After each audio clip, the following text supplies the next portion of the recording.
G'day, you gorgeous human, and welcome back to Politics Made OK. Don't forget to hit the like and subscribe button so you're kept up to date on everything going on in federal politics from someone who works in Parliament House, in the Federal Political Press Gallery. That's me, guys. That's me. Now, I took this week off because I'm pretty wrecked, like a lot of you, and I mean the kind of tired that seeps deep into your bones and soul. Taking a break has pros and cons during lockdown, yes, you get to rest, but then there's also the, mindless boredom.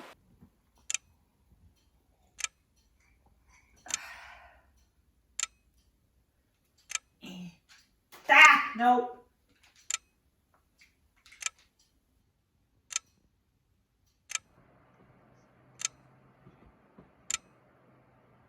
Okay, there was a lot of mindless boredom. And so I'm here, recording another show of Politics Made OK. Do I have a problem relaxing? Maybe. Is that going to be the focus of this week's show? I'm actually going to invite all of you to take a break from the news cycle with me as I get to explain something really important when it comes to federal parliament in general. I'm going to do an in-depth explainer about the almighty bill.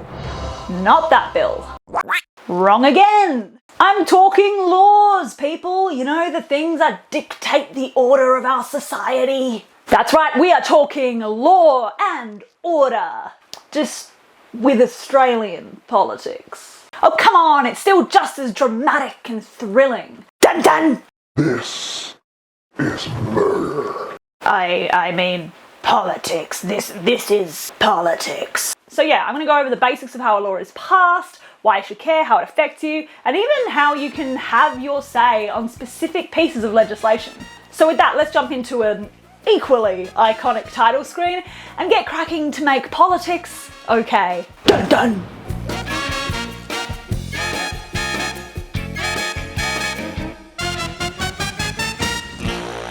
Okay, so I know when I say the words bills and legislation, this does not sound like the most exciting thing in the world. Unless your name is Sarah Ison. But seriously, this stuff dictates what you can do, what you can't do, and what the government can and can't do in your life. For example, there was a bill passed this year that allows government agencies like the police to take control of your social media platform. This was called the Surveillance Legislation Amendment Identify and Disrupt Bill. And the government has argued they need it to be able to disrupt the online and anonymous activities of criminal organisations. So if that's not you, you're probably fine. Another example is the Respect at Work Bill, which means that if someone sexually harasses you at work, your employer now has the power to fire them. Even programs like JobKeeper, which put $1,500 into a lot of Australians' pockets, that had to be passed into law first. Bottom line, bills are just as important as that next Law and Order episode. But how does a bill, which starts as a good, or really bad, idea come into being? Well, the simplest way of explaining that is that it has to pass both the House of Representatives, also called the lower house, and the Senate, also called the upper house. The House of Reps is where members of Parliament, or MPs, sit. Those are the guys who people voted to represent their local seats. The government holds the majority of seats in the House of Representatives. It's got 76 of them. Labor has 68, and the last 7 are held by independent or minor parties, like the Greens or the United Australia Party. If a bill is first introduced to the House, which it often is, it will probably pass because of that there majority that the government's got. But only just. If the government loses just one seat, which would go to Labor or one of the other parties, they could be outvoted on their bills. Now this is important because it explains why Scott Morrison hasn't booted anti-masker and conspiracy theorist George Christensen out of the party, among others. Yep, it's all numbers, people. I hope you enjoy that little bit of cynicism. Now, before a bill enters the House and inevitably passes, it has to be chatted about and agreed upon by the party bringing it up. So, say the government has this idea to give all Australian households a block of chocolate every week after the hellstorm that's been 2021. We deserve it. One of the ministers, like maybe the Treasurer or something, would bring that idea to his wider coalition party. And then the party would debate and discuss it, you'd have some people who maybe have a bit of a problem with it, maybe someone from the Nationals who represent remote Australia. Yeah, but that chocolate won't get out to the country, will it? What about the regions? And so the party debates and discusses it and finally agrees upon a version of the bill that goes to the House and passes. Of course, as always, there will be debate. Like the Greens would probably say it's not vegan, and the Centre Alliance Party would fight to have all the chocolate produced by South Australian companies. But having the majority, the government can just end the debate whenever it wants. Wouldn't that be nice? It'd just be like, hey, nah, I don't agree with that at all. And that's because... You shush now. It's time to shush. Hold on, but that's not... We've all agreed you're gonna stop talking. But then the bill goes to the Senate. Now the whole point of the Senate being created was for a greater diversity of views and for all states to be represented equally. That's right, all states have 12 senators and our 2 territories have 2 each. Of the 76 senators, the government has just 36, Labor has 26, and there's a whopping 14 senators from minor parties. So it's pretty easy for Labor to just join together with some other senators and just shoot that legislation down. But more often than not, they don't want it gone. They just want to change it a lot. So in the case of our chocolate, maybe Labor and some of the senators think, hey, not everyone should get an equal amount of chocolate. Maybe it should be distributed just to those who've, had it harder than others and been in lockdown for a while. I'm telling you, we really need it.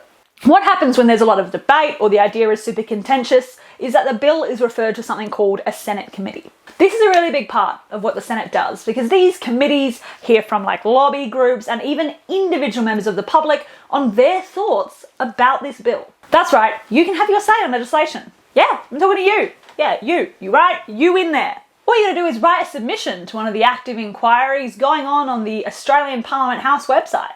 Now, after reading all of those submissions and hearing from witnesses directly, that Senate committee will put together a beautiful report. The report will have a lot of findings, like what should and shouldn't be in the bill, problems, concerns, etc. The bill then goes back to the Senate to be voted on, where there'll be likely a lot of amendments and changes put to it, and it'll finally pass. But then the amended bill has to go back to the House, because it's just different to what was first passed. This is where things can get to a standstill though, because if the government doesn't really like the changes that have been made in the Senate, it can vote it down, and the Senate doesn't want that, and it goes back and forth and back and forth and back and forth. What I've seen a lot is that Labor will eventually bend to the government, because particularly in the case of the chocolate, the Australian people would not be happy if Labor stood in the way of that. They use a certain phrase when they do this, a phrase I've heard 2, 3, 4, maybe 5,000 times, and that is that they won't let the perfect be the enemy of the good. So the exact same bill, finally agreed upon and passed in both houses. It's law, right? Wrong. It has to pass one more person. And that is our monarch, Queen Elizabeth II.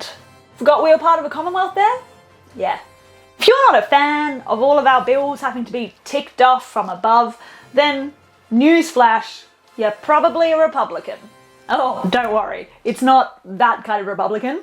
It's that kind of Republican. Now, of course, old Lizzie doesn't sign off herself on all the bills that we have that pass. No, she's too busy with her corgis and gin. God, I want that woman's life. The Queen actually has a representative here in Australia that does that kind of thing on her behalf. That representative is called a Governor General, and the GG right now is David Hurley. So GG Hurls gives the bill a tick of approval, and finally, it's law. Chocolate for everyone. If you found this explainer helpful, go ahead and subscribe to the channel for way more information and insights and really random examples to help you understand exactly how things work up here in Canberra. I'm Sarah Ison, and I'll catch you next week on another episode of Politics Made OK. My God, I can't stop. I love you. Dun dun!